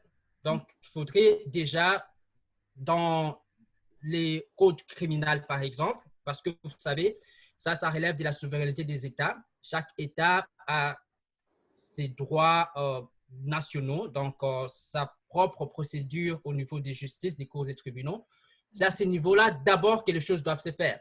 C'est dire que le Parlement, le pouvoir législatif doit adopter et voter des lois claires qui sanctionnent et qui punissent tout acte de viol ou de violence à l'encontre de femmes. Et ça doit être clair et net. Et puis par après, il y a l'aspect éducation qui doit suivre. Et ça peut se faire à travers des politiques, par exemple, au niveau des gouvernements. le gouvernement respectif, donc les gouvernements de chaque État, doivent s'engager à mettre en place des stratégies politiques censées éduquer non seulement la masse populaire, mais aussi les cadres, la classe dirigeante, parce que ce sont ceux-là qui prennent des décisions. La population ne fait que subir les décisions prises par la classe dirigeante. Si cette classe dirigeante n'est constituée que des hommes qui sont tellement imprégnés, qui sont tellement dans ce système patriarcal, ce serait une goutte d'eau dans l'océan.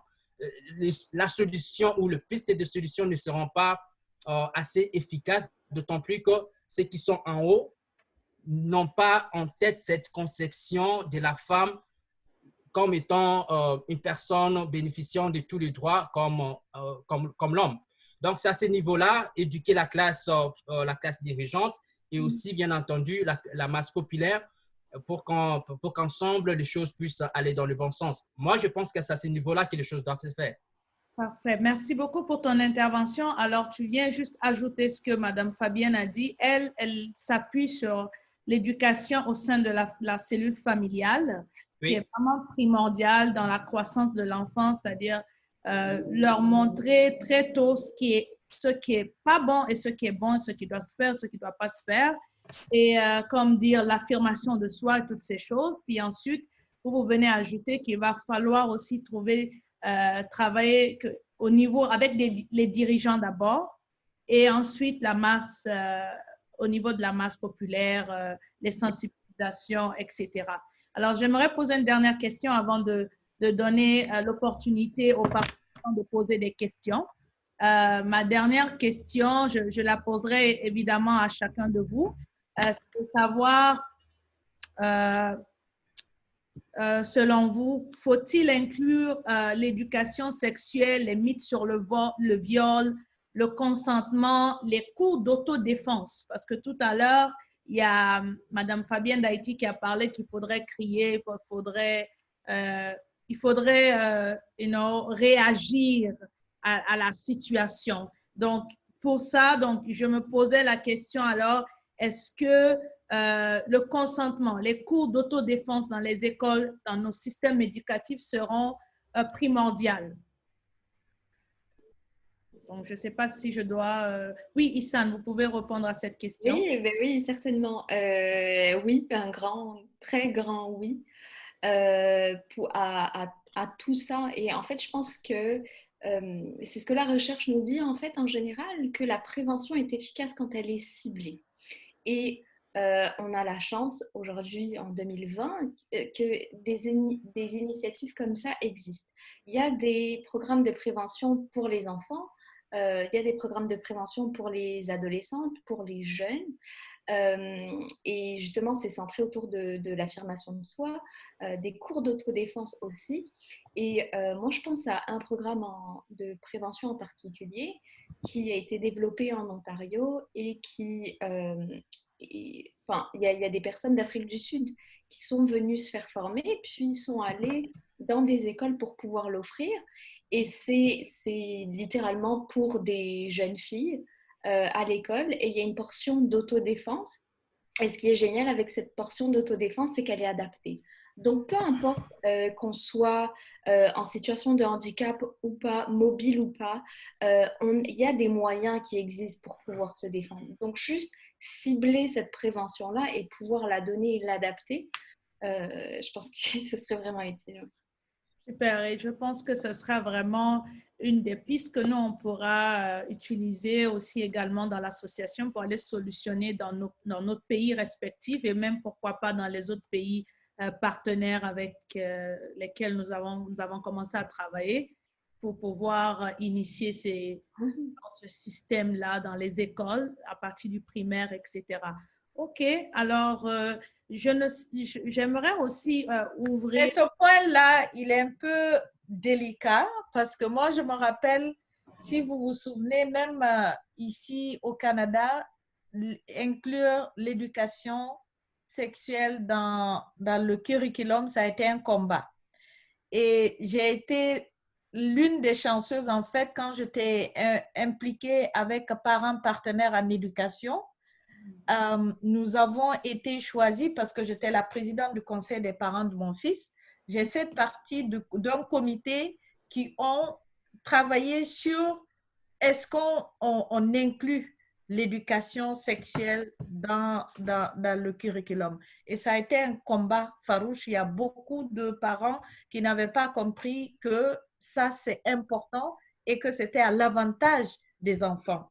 Et personnellement, je me rappelle même au centre francophone, je me rappelle encore aujourd'hui quand on était dans la salle en pause, on en parlait. Et moi, je dis non, j'approuve vraiment, c'est important que les enfants apprennent très tôt. Quand tu connais, quand quelque chose n'est pas étranger à toi, ça devient moins, tu deviens moins curieux.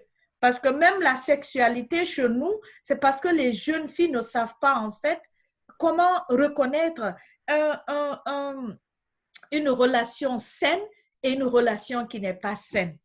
Donc, c'est important et effectivement, un jour, quand mon fils est rentré à l'âge de 10 ans ou 9 ans, il me dit, « Oh, maman, est-ce que tu as tes règles? » En tant que maman africaine, le réflexe africain, maman africaine est sorti, je dis, mais pourquoi?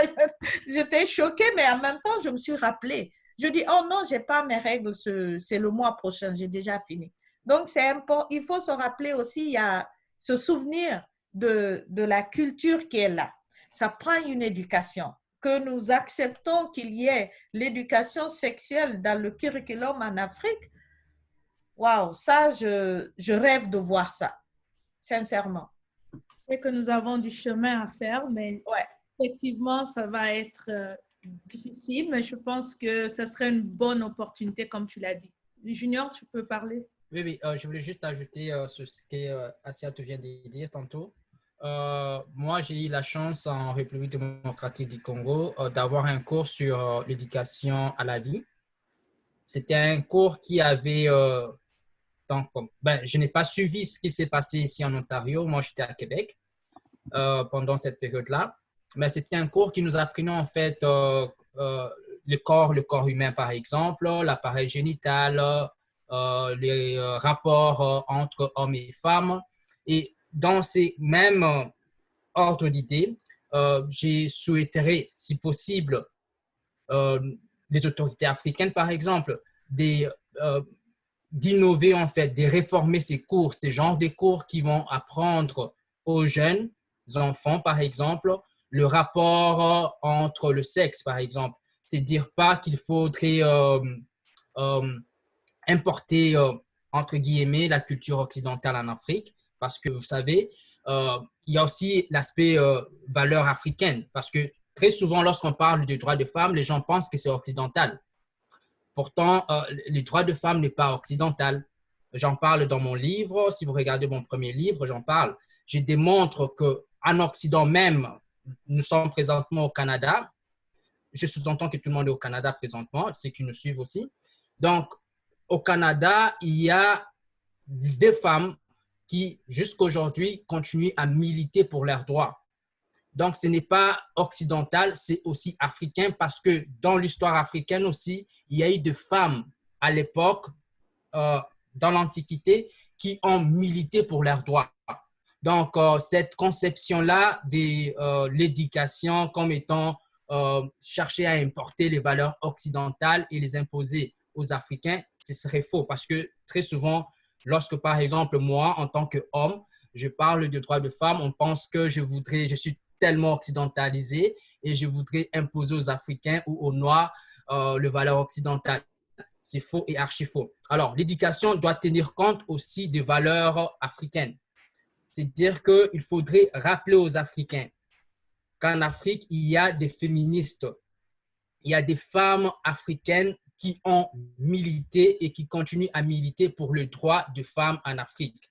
Et l'égalité des sexes n'est pas occidentale, c'est par rapport aux droits humains. Lorsque je parle de la femme, je ne parle pas de la femme en tant que forcément sexe féminin, je parle en tant qu'humain. C'est comme si on parlait du racisme, par exemple. Vous savez, le sexisme, le racisme, c'est presque la même chose. Ce sont des inégalités sociales. Ce sont des rapports d'inégalité dans la société. on va parler du sexisme, on peut parler du racisme, on va parler de l'agisme, c'est presque la même chose. Alors, ce serait illogique, par exemple, de penser peut-être donc, de donner raison à ceux qui pensent que le droit de femme est occidental. Donc, l'éducation doit tenir compte aussi des réalités africaines. Donc, rappeler aux Africains que les droits de femmes sont aussi des droits humains. Parfait. Merci beaucoup, Junior, pour cette intervention. Tu as vraiment très bien souligné et même tu nous as encore même, en tout cas, tu nous as vraiment bien inspiré avec ce que tu as dit, qui fait du sens aussi. Le droit des femmes, c'est un droit humain. Donc, c'est comme, il faut militer pour ça. Nous avons eu des reines dans le passé, dans l'Antiquité africaine, les femmes qui se sont levées pour, d'ailleurs même, aujourd'hui, on dirait même en Afrique, le commerce est tenu par les femmes. Donc, les femmes, c'est des gens qui se battent, elles sont militées pour leurs droits, elles continuent à militer. Il y a eu des marches où ce sont les femmes qui sont sorties pour revendiquer leurs droits en Afrique. Donc, on pense que le droit des femmes, c'est pas une question de sexe féminin ou masculin, c'est les droits humains. Et c'est impératif d'écouter ces femmes, leurs besoins, parce que c'est comme la xénophobie, c'est comme le racisme, c'est toutes ces choses qu'on défend tous les jours. Donc, je suis vraiment très d'accord avec vous, avec tout ce que vous avez pu nous apporter cet après-midi et toutes les pistes que vous avez proposées pour pouvoir éradiquer ou même faire face à cette situation. Je pense que c'est une pandémie, le viol qui est en train de monter en croissance en Afrique. Ça devient une pandémie au final. Et je vous remercie beaucoup pour votre intervention. Et je demanderai aux personnes qui nous suivent, aux participants, s'il y a quelqu'un qui a une question à poser à une panéliste, nous avons 15 minutes pour prendre les questions avant que chacun puisse donner le mot de la fin pour enfin terminer cette conférence. Alors, j'inviterai aux participants qui aimeraient intervenir d'ouvrir leur micro et de poser leurs questions, s'il a lieu. Alors, je vois que Madame Malubungi a ouvert son micro. Est-ce qu'il y a quelqu'un qui a une question ou qui aimerait intervenir?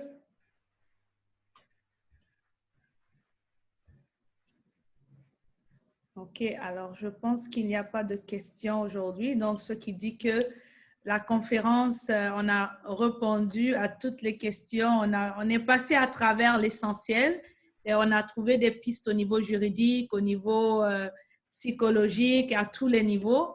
Et je pense qu'avec ça, on continuera à travailler. Est-ce que je peux ajouter quelque chose, s'il vous plaît? Oui, absolument, absolument. C'est qui s'adresse à nous? C'est Madame Marie-Jeanne Mouela, mais là, c'est mentionné Mama Kouloutou.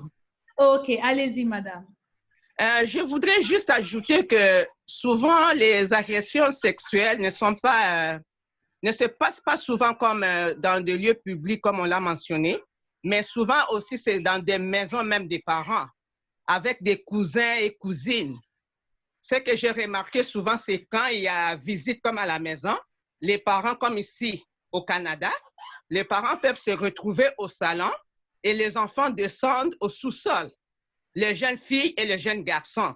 Ils s'appellent souvent comme des cousins-cousines, mais ce sont juste des relations comme chez nous en Afrique. Une famille amie devient famille, les amis deviennent des membres de famille. Donc, au fur et à mesure qu'on s'habitue, on crée comme les relations de fraternité. Ça se limite plus à l'amitié. Alors, c'est quand ces enfants-là se retrouvent souvent dans les sous-sols de nos maisons que se passe beaucoup de choses. Alors, comme on l'avait dit, c'est surtout les parents. Il faudrait surtout éduquer d'abord les parents et puis les parents, à leur tour, vont éduquer les enfants, aux jeunes filles et aux jeunes garçons, surtout aux jeunes filles, leur apprendre que votre corps, ton corps est une propriété privée. Ce garçon qui vient là, il est ton cousin, il est ton ami, il est membre de la famille, il ne peut pas jouer avec toi. Donc, ne te laisse pas faire. Parce que moi, ce que j'ai remarqué ici, que la plupart des jeunes filles sont déviergées, excusez-moi les termes, par les garçons qui visitent souvent à la maison comme des cousins, des amis à maman, les enfants des amis à maman, les enfants des amis à papa. Donc, c'est surtout sur ça qu'il faudrait aussi insister dans nos communautés africaines ici au Canada. Merci. Merci beaucoup pour votre intervention, Maman Kouloutou. Merci beaucoup, beaucoup.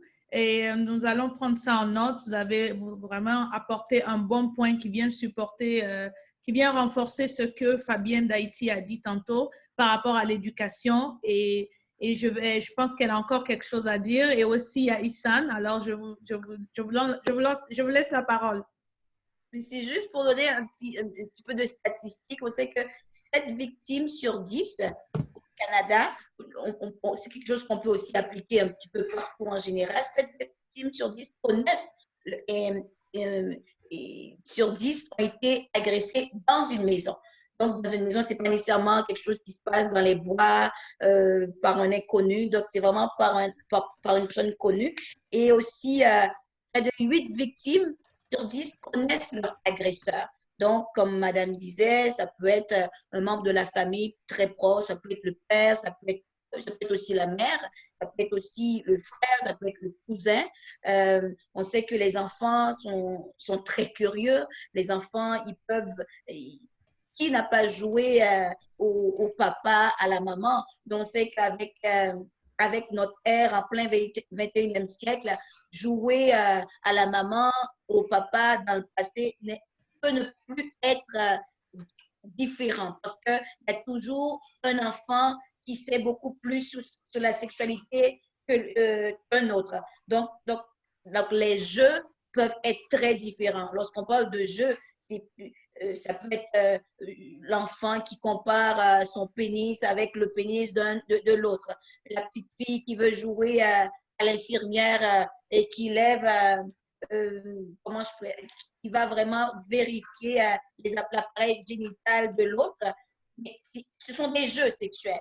Rien de grave. Mais c'est quand vraiment il y a un autre qui a plus d'expérience que d'autres et qui emmène l'autre à faire des choses qu'il ne veut pas sans son consentement. Parce que les jeux sexuels, des fois, entre les enfants, se passent avec le consentement. Je te touche, tu me touches, je te montre, je te touche. Donc, c'est des jeux anodins. Mais quand il s'agit vraiment l'autre qui force, toujours, comme disait M. Junior, même avec l'adulte, le consentement, c'est quelque chose de très important. Mais avec les enfants aussi, le consentement, quand il y a agression, c'est quand un jeune est forcé à faire ce que l'autre jeune lui dit de faire.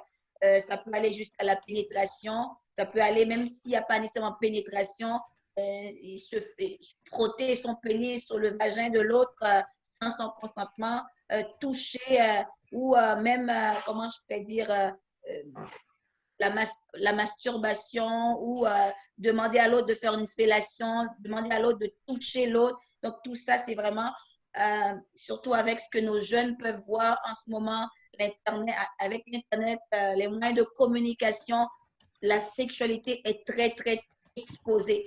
Dans les vidéoclips, on voit que l'hypersexualisation des filles, les filles qui sont amenées à faire des choses pour bien paraître, pour être acceptées. Donc, comme disait la dame tantôt, oui, c'est vrai, ça peut se faire, mais toujours, encore une fois, je renchéris, quand l'éducation est faite, le jeune ou la jeune fille, il va être capable. Il va être capable de dire non quand il le faut. Il va être capable de dire non quand il trouve les choses désagréables, qu'il s'agit... c'est sûr, comme quand il s'agit d'un papa qui touche, il y a un lien affectif qui est très grand parce que le parent représente le héros pour son enfant. Donc, quand l'enfant, il sait que mon papa m'aime de toute façon, ma mère, mon frère, ce sont des gens qui m'aiment, qui sont là pour me protéger. Donc, je leur fais confiance aveuglément. Donc, ça, c'est la portée, surtout quand c'est la famille qui est aussi un petit peu difficile pour un enfant. Et un enfant croit tout ce qu'un parent, tout ce qu'un membre de la famille peut lui dire, dépendamment des liens affectifs qui existent entre l'enfant et cette personne. Donc, c'est sûr comme le gros travail est là, mais moi je reste positif. Quand, quand on met l'accent dessus, on fait la différence entre l'amour, comme je disais à mon fils, je donne toujours l'exemple sur mon fils, maman est là pour te donner, pour te donner des soins, mais est capable de dire non aussi. Quand, par exemple, mon fils rentre aux toilettes, l'intimité peut s'apprendre dès le jeune âge. Pour moi, je me base là-dessus, je me bats pour ça. L'intimité s'apprend dès le jeune âge. Comme par exemple, dans certaines cultures, on oblige nos enfants à aller embrasser, si par exemple, il y a 10, 20 personnes dans un salon, le grand-père, la grand-mère, les tantes, les cousins, les arrières, l'enfant doit faire le tour pour aller embrasser tout ce monde, pour aller être... L'enfant peut, pour moi, pour moi, c'est une violation de l'intimité de l'enfant. Il n'est pas obligé d'embrasser tout le monde sur la joue. Il n'est pas obligé d'aller donner des accolades partout. On peut apprendre à l'enfant différentes façons de saluer. Souvent, on va même dire dans certaines cultures, c'est impoli même de ne pas aller embrasser un grand-parent, un mononcle, une tante, ou de s'asseoir sous les genoux comment je pourrais dire, d'un adulte. Ça, c'est imposer beaucoup de choses à nos enfants. Donc, on peut leur apprendre. Juste dire aïe avec la main, justement, les routines de vie ont vraiment changé avec la COVID. Je pense que c'est un moyen aussi, c'est un temps pour réapprendre beaucoup de choses avec nos enfants. Dire aïe de loin, c'est pas impoli. Ça se peut que je ne te connais pas encore, je suis pas obligée d'aller vers toi, d'être intime avec toi, mais je peux être poli. L'enfant peut être poli avec sa grand-mère, même s'il ne donne pas un bisou sur la joue ou nous donner, même si l'enfant ne donne pas un accolade. Donc, des fois, ça peut venir culpabiliser l'enfant, lui mettre la honte, la condamnation s'il ne fait pas quelque chose. Donc, c'est vraiment important. Il y a beaucoup de petites choses culturellement parlant qui sont acceptables dans les pays non occidentaux. Comme par exemple, comment je pourrais dire, excuse-moi, j'ai oublié ce que j'allais dire, mais donc c'est vraiment de veiller à cela. Il y a beaucoup de choses qui se font dans la famille, ce sont des non-dits, mais qui obligent nos enfants à faire des choses.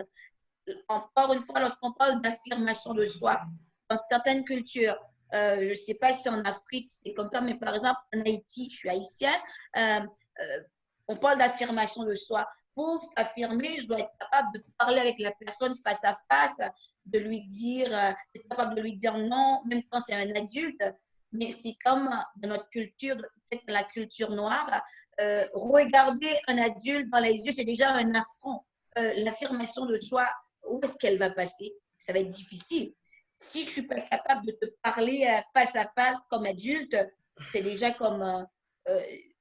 c'est déjà un affront, c'est déjà difficile pour même tenter de parler d'affirmation de soi. Donc, je pense qu'au niveau culturel, il y a beaucoup de choses. Il va falloir qu'on change pour installer les bases même de l'éducation à la sexualité. Donc, c'est ça. Et je vais laisser Issane intervenir parce qu'elle voulait intervenir depuis là. Et je vais lui laisser l'opportunité aussi de parler 2-3 minutes parce qu'on est presque à la fin pour que chacun puisse, pour donner la chance aux autres aussi de poser les questions parce qu'on est un peu serré dans le temps. Donc, je vais laisser Issane parler et puis après, laisser chacun donner un mot de la fin. Ben, je vais faire très rapidement. Je voulais juste préciser deux choses par rapport à l'éducation. Je pense que oui, comme Madame le soulevait, c'est important d'éduquer les petites filles. C'est aussi important d'éduquer les petits garçons. Les petits garçons en tant que victimes, mais aussi petits garçons en tant que voici quels gestes ils n'ont pas le droit de poser, peu importe la personne qui est en face d'eux, de pouvoir aussi respecter les limites des autres. Je pense que ça, c'est important. Et la deuxième chose, je sais qu'on a beaucoup parlé du consentement. Je pense qu'il y a un aspect à ajouter. C'est le côté aussi, un consentement, il faut que ce soit libre et éclairé. Les enfants ne sont pas en âge de consentir. Donc tout acte, peu importe, qui soit commis par un adulte, mais qui soit aussi commis par un autre jeune qui ait une certaine différence d'âge sur un enfant, l'enfant n'est pas en âge de consentir. Et la raison est toute simple, c'est que cette région-là de notre cerveau, enfin, c'est le cortex préfrontal, c'est ça qui nous permet de prendre des décisions. Elle n'est pas finie jusqu'à la fin de l'adolescence. Donc, et même début de l'âge adulte. Et toutes les parties en dessous sont déjà formées, donc les parties en dessous qui nous permettent de réagir à la peur et ainsi de suite, de pouvoir avoir toute une vie émotionnelle qui se développe, mais la capacité à prendre des décisions n'est pas encore là. Et donc ça, je pense que c'est important d'en tenir compte vis-à-vis du consentement. Puis c'était tout ce que je voulais ajouter. Je vais vraiment laisser la place à d'autres personnes de poser des questions. Est-ce qu'il y a quelqu'un d'autre? Y a-t-il un autre participant qui aimerait poser une autre question ou intervenir avant que les panélistes puissent donner un mot de la fin? D'accord, alors je vais laisser M. Junior poser sa question ou intervenir. Oui, en fait, je voudrais juste ajouter quelque chose par rapport au consentement parce que c'est tellement important, surtout lorsqu'on parle du viol. Il faut naturellement tenir compte des trois éléments qui constituent le consentement. Il y a d'abord, comme l'a dit Issan tantôt, ce consentement doit être obtenu de manière directe et libre sans qu'il y ait contrainte. Deuxièmement, on parle de la capacité de donner son consentement. Ça concerne naturellement les enfants qui sont dépourvus de cette capacité de consentir. Il y a troisièmement aussi, toujours en relation ou en rapport avec la capacité du consentement, on doit vérifier si la personne a l'âge requis pour donner son consentement. Pour des cas des mineurs, par exemple, des cas des enfants, c'est très souvent considéré déjà comme étant des enfants sont considérés comme étant des personnes qui sont dépourvues de cette capacité de consentir parce que déjà, ils n'ont pas encore atteint ce qu'on appelle la majorité. Et pour un cas d'enfant, par exemple, ben, on va directement considérer que l'enfant qui a été victime d'une violence à caractère sexuel comme étant un acte de viol parce que cet enfant n'avait pas encore atteint la majorité. Cette majorité dépendante des États et ça peut varier de 18 ans pour un garçon, de 19 ans pour une fille, dépendamment de ce que prévoit, je voulais dire, donc, le code criminel de chaque État. Donc, c'est très important de mentionner cela. Est-ce que je peux aussi élaborer? Je peux continuer par rapport à mon mot de la fin? Oui, tu peux profiter, continuer avec ton mot de la fin et aussi également parler de tes deux bouquins que tu as écrits sur les femmes, sur les droits des femmes. Oui. On aimerait que les autres puissent avoir les informations pour se procurer ces deux livres que tu as écrits. Oui, vraiment merci pour l'opportunité. Je voudrais pour finir d'abord remercier tous les panélistes. Je suis le seul homme. Je pense bien que ça m'a quand même permis de vous entendre, surtout de partager avec vous. C'était très intéressant. Merci Mariama, merci à Charlotte, avec qui j'ai parlé bien avant dans le cadre de l'organisation de cette rencontre. Et grand merci à toute l'équipe de ton organisme. Et je voudrais pour finir vous faire part de deux livres que j'ai publiés très récemment. Le premier, le lien est dans le chat. Le premier livre, c'est une inspiration en fait de l'histoire de ma grand-mère où c'est elle qui m'a inspiré à écrire ce livre. Elle a grandi dans un milieu entre guillemets rural en Afrique et elle a eu la chance parmi les filles de sa génération de quitter ces milieux pour aller étudier à Kinshasa, donc dans la capitale. je raconte son histoire, je parle de mes faits, de mes faits entre guillemets de la culture. Je ne critique pas la culture dans sa globalité, mais je parle plutôt de certains effets néfastes ou qu'on peut retrouver dans une culture. Parce que je considère premièrement que la culture n'est pas statique, elle est dynamique. Une culture est apprise, produite dans la société et elle peut changer, évoluer en fonction du temps et des époques. Alors, si par exemple, dans l'Antiquité, la femme était obligée de rester dans la maison, aujourd'hui, avec l'évolution du monde, les circonstances ne permettent plus que la femme puisse rester seulement à la maison. Une femme doit travailler, une femme doit être éduquée. Donc, c'est de cette culture-là que je suis en train de parler dans le livre. Et aussi, très important, parce que je suis en train de parler de l'aspect féministe africain. Parce que, vous savez, en Afrique, il y a eu des femmes qui ont milité pour leurs droits. Et le féminisme n'est pas un mouvement occidental. En Afrique, très souvent, on ignore qu'il y a des femmes qui militent. Même dans nos villages, il y a des mamans, il y a des jeunes filles qui sont militantes pour leurs droits dans nos villages, mais tellement qu'elles ne sont pas médiatisées. On pense souvent que c'est occidental. Et dans le deuxième livre, c'est juste la continuité du premier livre, je parle naturellement de l'apport de la femme dans la lutte contre l'insécurité alimentaire. Ces femmes qui peuvent travailler pour participer dans le développement, dans le processus de développement durable dans différents États africains. Alors, je vous conseillerais, dès que vous avez le temps, de jeter un coup d'œil dans ces livres. Je parle un peu de beaucoup de choses à la fois. Et voilà, on aura peut-être le temps très prochainement d'en parler en long et large. Merci beaucoup à tout le monde et un excellent week-end. Merci, Junior. Alors, je donne l'opportunité aux autres, à Fabien de dire un dernier mot, à Ihsan et Madame Assiatou, avant que nous puissions clôturer ce très beau panel. Et je dis tout simplement, ça a été un plaisir vraiment d'entendre tous les autres panélistes, Madame Ihsan, Junior, Madame Assiatou et vous, Mariama. Ça a été un plaisir de discuter avec vous. Et j'espère qu'un jour, je pourrai y aller sur la terre de mes ancêtres en Afrique, peu importe dans quel pays.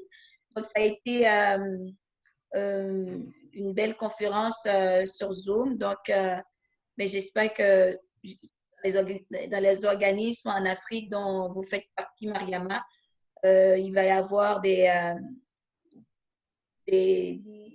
moyens qui vont être mis en place, des moyens efficaces, des stratégies où les femmes pourraient, comment je pourrais dire, pourraient tout simplement être femmes libres et vivre dans une sécurité ou elles n'auront plus à craindre pour leur sécurité, tout simplement.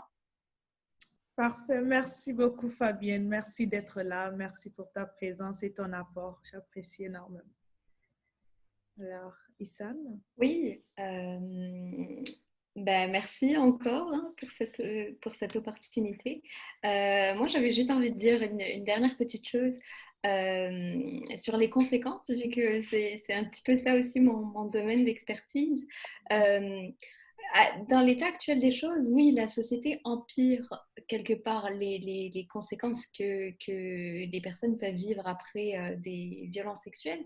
Il y a de l'espoir, j'ai envie de dire, on peut s'en sortir. Il y a des initiatives comme celle-ci qui nous permettent de réfléchir à comment trouver des solutions. Et puis, il nous en faut plus, en fait. Et pouvoir libérer la parole là-dessus, pouvoir avoir des occasions comme ça d'en parler ouvertement, je pense que c'est là aussi la clé d'un changement, finalement. Absolument, absolument. Merci beaucoup, merci beaucoup. Merci. Alors, Assi, qui a le dernier mot avant que je ne puisse clôturer. Ok, ben écoute, je ne vais pas trop rajouter, je vais juste appuyer tout ce que mes chers collègues panélistes ont dit. Comme Ihsan l'a dit, il faut vraiment créer cet espace avec ton organisme en Afrique, partout où tu opères. Donc, c'est important aussi de donner l'occasion à d'autres personnes de partager leur parcours, leur expérience quand elles en ont envie. Parce que je me rappelle, le sida a été démystifié quand il y a eu un groupe de personnes qui sont atteintes du sida en Guinée. Je me rappelle l'une des femmes qui est très connue d'ailleurs, qui a un maquis très reconnu chez Sylvie à la Camaïenne. Donc Sylvie, elle vit encore. Je me rappelle, il y a 20 ans de cela, Sylvie et d'autres personnes qui sont atteintes du sida ont créé un mouvement des Sidaïens en Guinée et qui sont sortis et qui ont partagé que oui, elles ont le sida, ils ont le sida. Donc ça a vraiment choqué le monde, mais en même temps, ça a comme enlevé une peur à d'autres personnes de dire, bon, oh, elle a le sida, mais elle est normale, elle vit, et jusqu'à présent, Sylvie vit encore à ma dernière nouvelle. Donc, je pense qu'entendre que d'autres personnes l'ont vécu et que aujourd'hui, ça n'a pas empêché qu'elles ont toujours cet espoir de vivre et de pouvoir redonner à leur communauté, c'est important. Donc, merci pour tout ce que tu fais, Mariama, et continue. Je pense que tu es sur le bon chemin. Comme je l'ai dit, le partage, on le dit souvent en anglais, sharing is creating and sharing is the beginning of healing. J'y crois énormément. Donc, merci à tout le monde et bon week-end.